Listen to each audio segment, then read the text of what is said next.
Hi friends, welcome back to Common the Chaos Homeschool. If you're new here, my name is Davine and I'm homeschooling 4 kids who are 12, 12, 13, and 16. And today I'm going to do a review and flip through of the PDF files that come with HiGASFY, the Renaissance period level.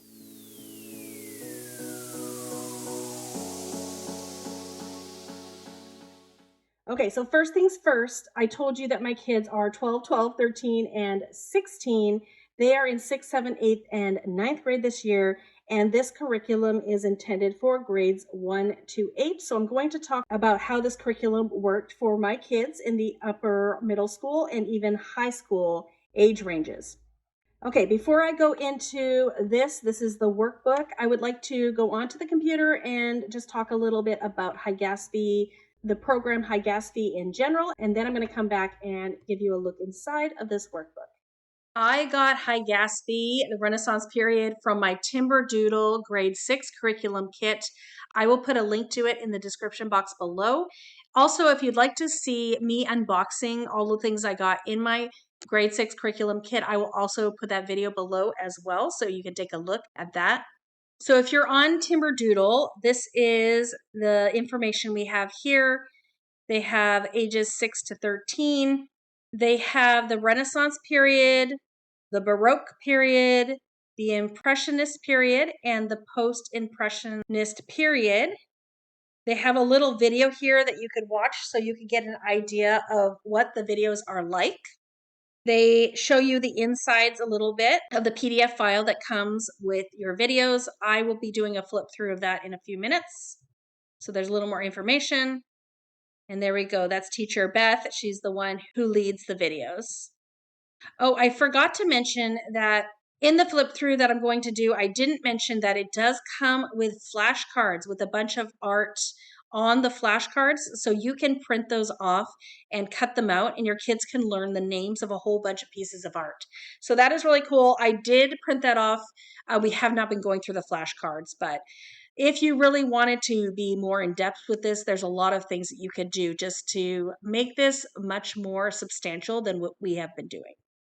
When you purchase this from Timberdoodle, you will be sent a link that will lead you to the website, and then you will have a code, so you will download the videos.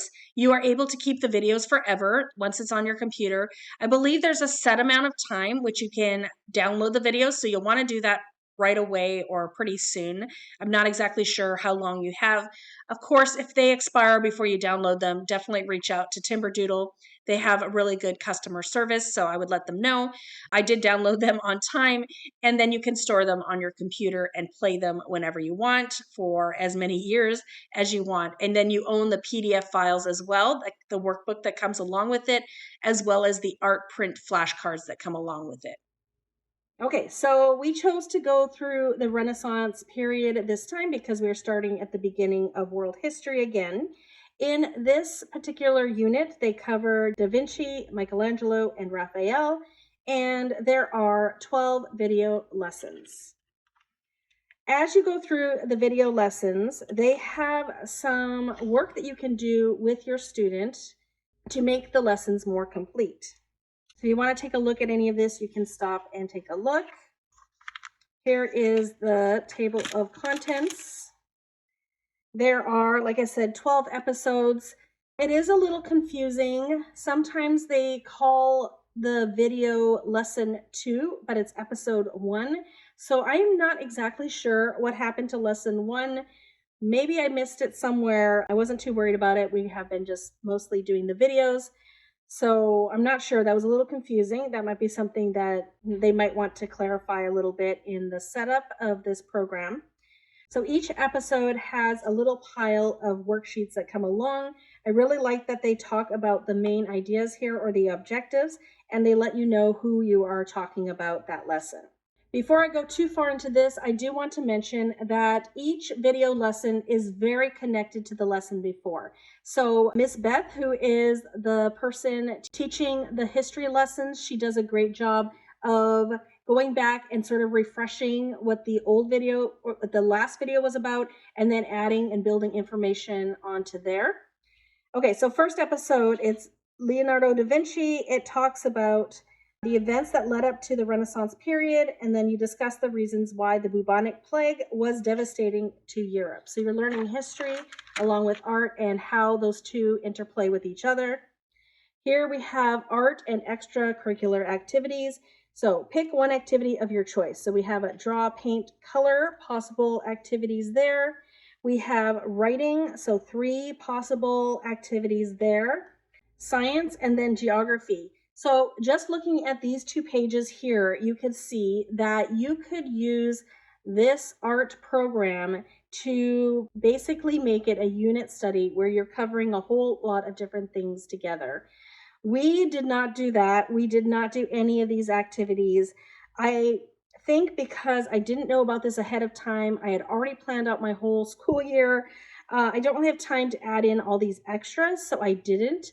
But if you knew this ahead of time, you could first get this and plan around it if you really want to incorporate this into your homeschool. So these PDF files contain a lot of extra educational material that we did not benefit from, which is okay. We have been enjoying it.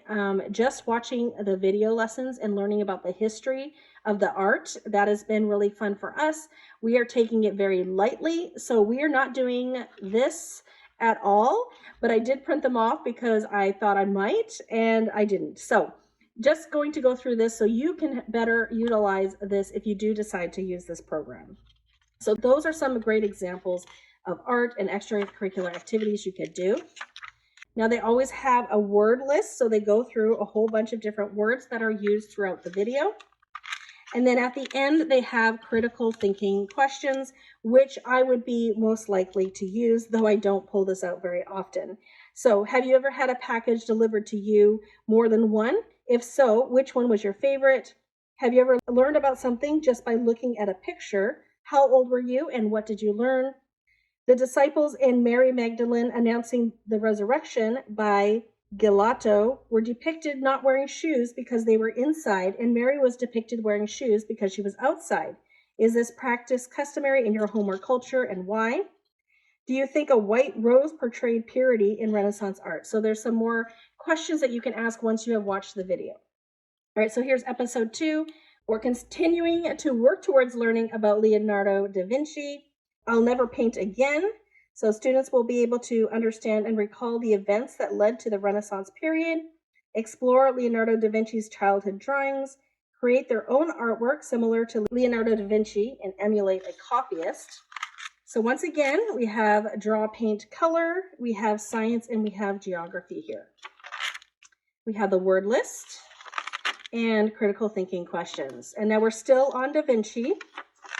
We have all of these activities. We have the word list and the critical thinking questions. Okay, and then it isn't exactly 4 episodes per artist. We did quite a few on Leonardo da Vinci, and we are starting to get to Michelangelo ourselves. So we are about 7 or 8 in. And so we talked about Michelangelo for a while there. And then we're going to move into Raphael after that. There's Raphael, the last 2 episodes. Okay, so here we go. Here is Beth. She is the one that teaches the lessons. So in conclusion, we have really enjoyed the videos. I'm going to say that the videos are a little bit childish, the way that she presents the information.